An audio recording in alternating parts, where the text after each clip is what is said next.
Hi, my name is Madison Snyder, and I'm a fourth grade teacher at Bonnie Kate Elementary. And I'm Ashley Fleming, and I'm a fourth grade teacher at West Hills Elementary. We are so excited to spend some time with you this week. We're going to be reading, talking, and writing together. Miss Fleming and I have planned this lesson, and we are so excited to share it with you. We miss you all, and wish we were in the classroom together. But we're excited that you've chosen to join us in this virtual classroom today. If this video is difficult to understand, feel free to turn on the closed captions, adjust the speed of the video, pause and watch again, or pause to discuss with someone in your home. Just like when we read Don't Believe What You See and Becoming an Animal Expert, some of you may have read this text in class before. That's okay. We can read this text together with a new purpose. It will help us gain new information and help us become stronger, more fluent readers. I know personally I have reread several books since school has been closed. I learn new lessons or gain new information each time I reread. Guys, we've got another mystery to solve, and we need your help. For the last several weeks, we've discussed mysteries and puzzles by looking at natural and man-made optical illusions and by looking at how animal experts solve the mysterious behavior of animals. We're going to use those same sleuth skills we've been talking about with this new text today. Will you continue to help us by being the best sleuths around? Today, we're going to be thinking about this new question. Why are secret codes necessary? Miss Fleming, what experiences do you have with codes? I thought about when you said codes, I was thinking about how sometimes those codes were sent during war, or how codes help kind of keep a secret between friends and family. Ooh, I thought of secret codes. This one time I used it when planning a surprise birthday party for one of my family members. Oh, that also makes me think of, remember, like sometimes in ancient times, they would have to leave behind these codes to communicate with one another because they didn't really have all the technology that we have today. Wow. Oh, and that the ancient makes me think that sometimes codes have happened because people left things behind and they kind of show how people live, and we have to figure out that secret that they left behind. So cool. Well, today we're going to see how valuable a secret code can be. Now remember, a good sleuth needs to be able to gather evidence, ask questions, make their case, and prove it. So first, we have to gather evidence. We must be observant and write down notes or annotate the text to help us gather evidence. Next, we ask questions. When we do that, we must ask questions to gather facts and evidence, and these questions might lead us to interesting answers. Next, to make our case, we must remember that everyone doesn't think the same way. People are curious about others' answers. They ask questions to understand how others come up with their conclusions. And then finally, we must prove it. We look back at what we've learned to determine what is most important to share. We present the ideas in the most clear and convincing way to make sure our audience clearly understands. So, since you all know how to be such amazing sleuths, would you want to help us solve this mystery? Today, we're going to take a look at the passage Recognizing the Navajo Code Talkers. Let's keep in mind our essential question. Why are secret codes necessary? Now take a look at this title, Navajo Code Talkers. In case you don't remember, Navajo is a Native American group. This group was recognized as code talkers, and today we're going to learn more about them. Next, I want you to take a look at the photographs. I wonder how the author will use these photographs to help us understand the text. I wonder why the author chose a desert region to be the background of the passage. Now, feel free to annotate and highlight the text as we're learning today.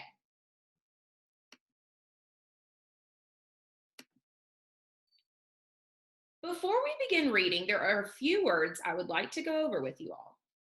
The first word I would like to talk about is the word civilian. This word contains the suffix IAN, which we talked about in becoming an animal expert. So, as a reminder, the IAN means someone who. Then I see the base word civil. The word civil relates to the word citizen.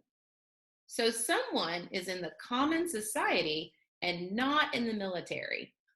Therefore, the word civilian means a person who is not in the military.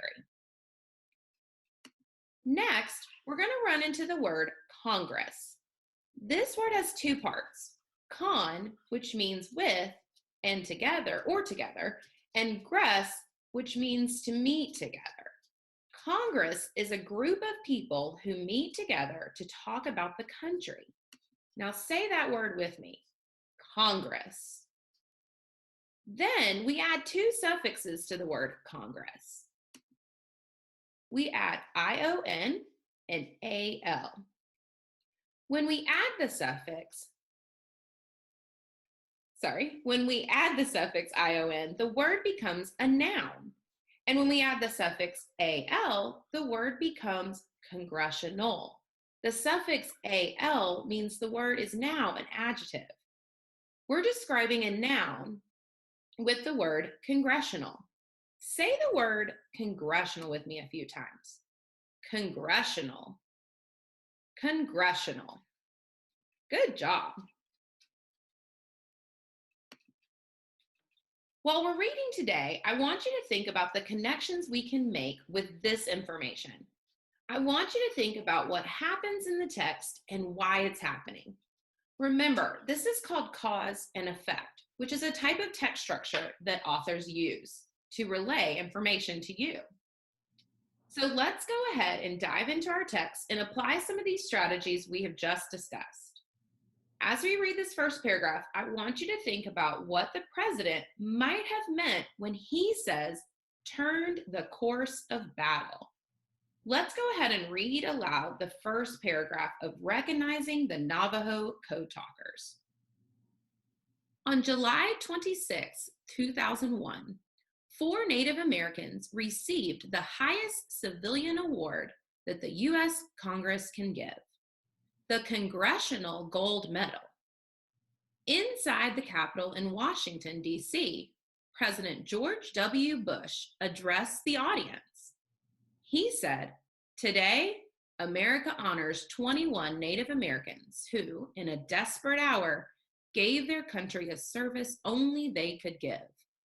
In war, using their native language, they relayed secret messages that turned the course of battle." Now, as I read this paragraph, I thought about a few things. First, I thought about how now that we discussed the suffix IAN and the base word civil, I can understand that the type of award that was presented to these 4 Native Americans, I can understand that better. Knowing that the highest civilian award also helps me to understand its importance. This word, highest civilian award. Now, take a look back at the text. What type of medal was it again? That's right, a Congressional Gold Medal. I wanted to make sure you remembered how to pronounce that word still with the addition of the ION and the AL suffixes. And I think the author called the Congressional Gold Medal the highest civilian award. He or she renamed it in the same sentence. The text then mentions President George W. Bush addressing the audience.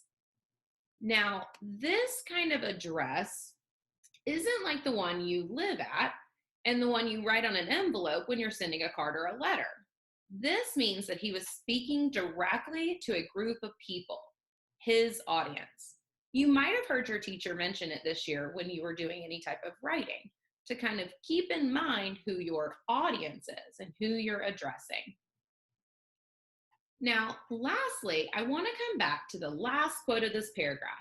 The president mentioned something, turned the course of battle. What was it that did that? Yes, it was the secret messages that had been relayed or sent back and forth. Now, they did this during battle. And remember, to relay something is like when you go back and forth and you, like at a track meet, or like when you relay the mail during the Pony Express, like in Horse Heroes. What do you think he meant by the statement that this statement turned the course of battle? What do you think he meant by that?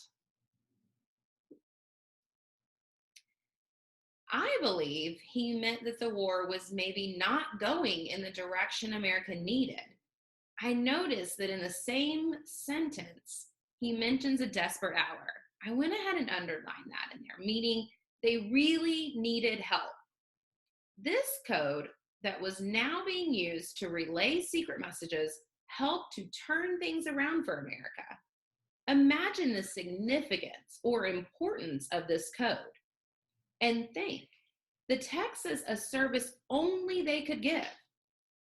Who is the they referring to again? Yeah, that's right. This group of 21 Native Americans. Wonder why only they could give this service. Good. They were using their native language. This is a great way to explain how they were a valuable resource to the Marines and the country. Now, let's go ahead and continue reading aloud together the next paragraph to learn more about these people who were being honored. The four men standing beside the president were John Brown, Chester Nez, Lloyd Oliver, and Allen Dale June. A fifth man, Joe Palmer, was too sick to make the trip to the Capitol. These five men were the only survivors of the group of World War II Marines who served as Navajo code talkers. Now, in this paragraph, I noticed that the author gives specific names to the Native Americans he mentioned in the first paragraph. Now, look closely back at the last sentence. What names did the author give to these men? That's right. He called them Navajo code talkers. So he names them specifically here with their proper names. And then at the end, he calls them Navajo code talkers. Since in the previous paragraph, the author mentioned secret messages being relayed, this must be why they were called code talkers. And Navajo, like we mentioned before, is a specific name of their tribe. You may have also noticed they were named World War II Marines as well. So they were part of the Marine Corps. How does the bottom picture support your comprehension of the first paragraphs? Yeah, that's right. It's like a primary source for us. It shows them receiving the Congressional Gold Medals. I see the 4 of the 5 code talkers. I see the president, George W. Bush. Now, together, let's go ahead and read aloud the third paragraph, which will continue on to the next slide. As we read, I want you to think about why it might have taken so long for the code talkers to be recognized. Why did it take them so long? You might even have a little background knowledge from reading this previously in school. Let's go ahead and read together. It took about 60 years for these men to be recognized for their service. Soon after, however, they received even more acclaim. A toy company redesigned some of the action figures. They had them speak Dene code. a Navajo language. 4 months after the ceremony, a member of the U.S. government traveled to Window Rock, Arizona, the capital of the Navajo Nation. He presented silver medals to more than 100 code talkers. These men were survivors of a unit of 399 soldiers who had been trained by the original group of code talkers. Hollywood later released Wind Talkers, a movie version of the story. Now, after reading this paragraph, we hear several ways the code talkers were recognized, or the author even calls it acclaim or shout outs even. What were some of those ways?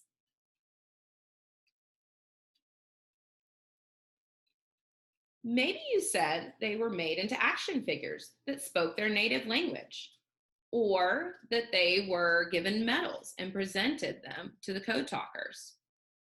You might have even said that there was a movie made of their story.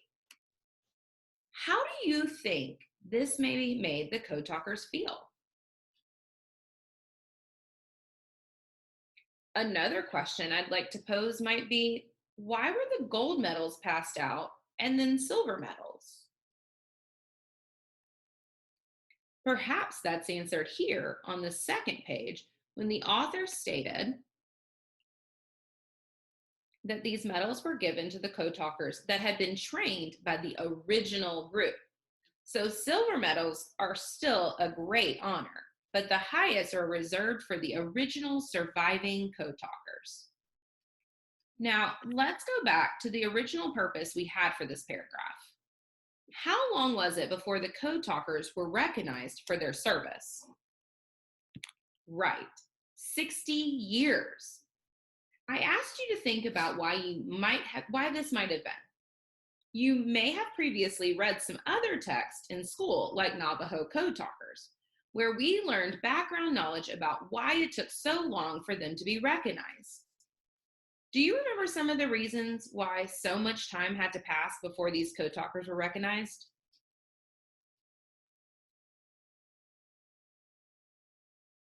You may have said something like the fact that America may have needed to use the secret code that helped during the war again, and that recognizing these group of Navajos may have let the enemies learn about their secret code that had been so successful. They didn't want to give it up already, just in case. I wonder if you discussed with your class how this made the code talkers feel, to go back to their homes and not to be able to tell their stories and keep these secrets for such a long period of time. Now, let's go ahead and finish these last two paragraphs and learn about one of these Navajo code talkers, Bill Toledo, and some of the experiences that he has had in his life.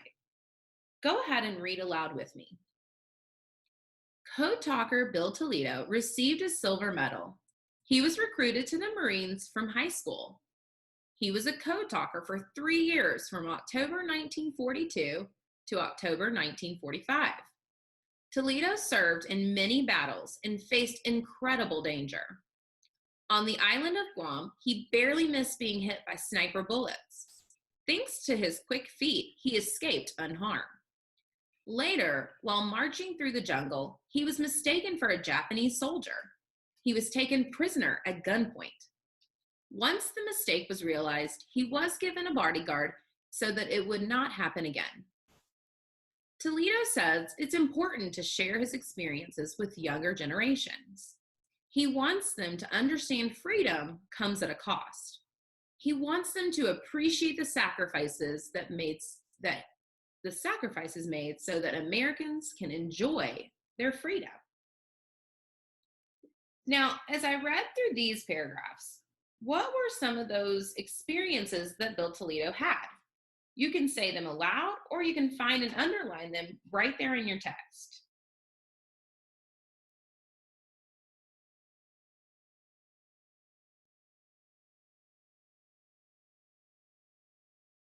You may have said that he received a silver medal.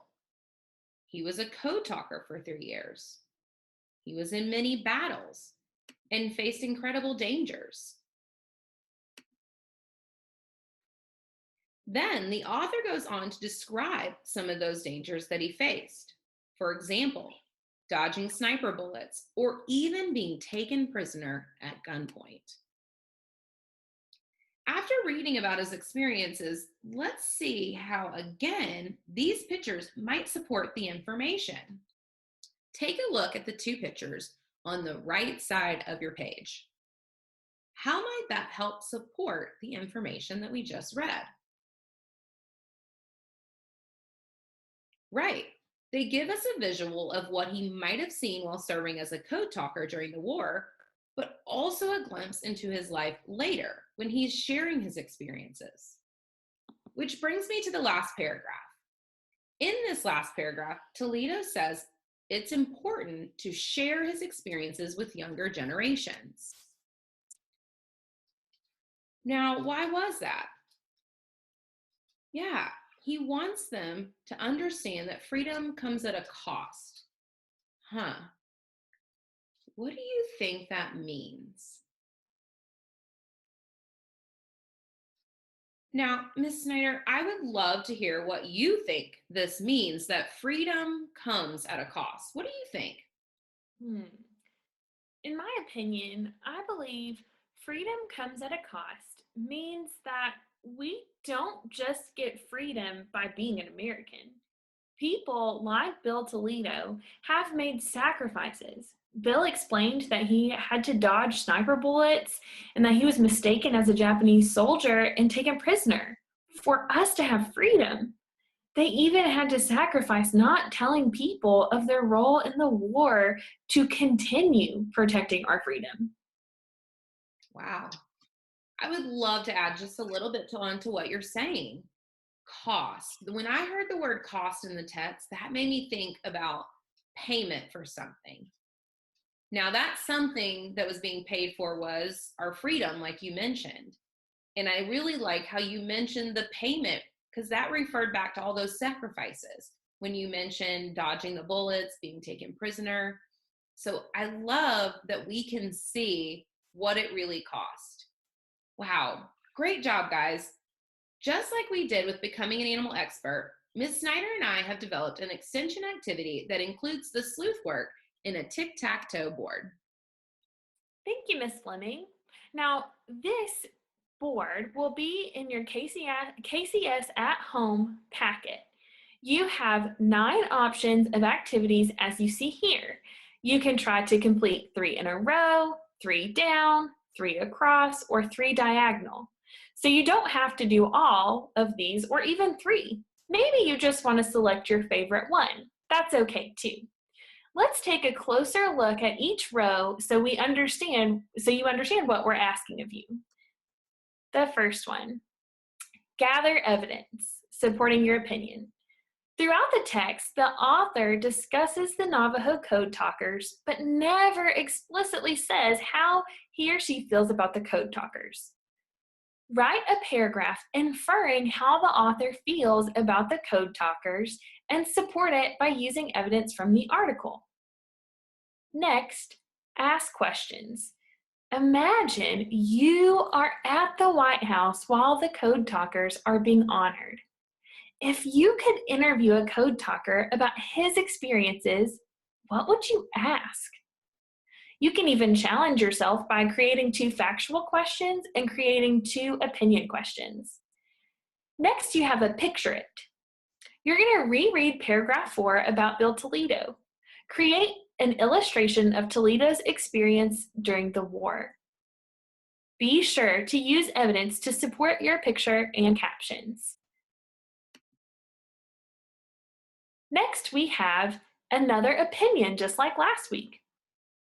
Given the technology we have now, do you think a code talker would be as useful in the military today?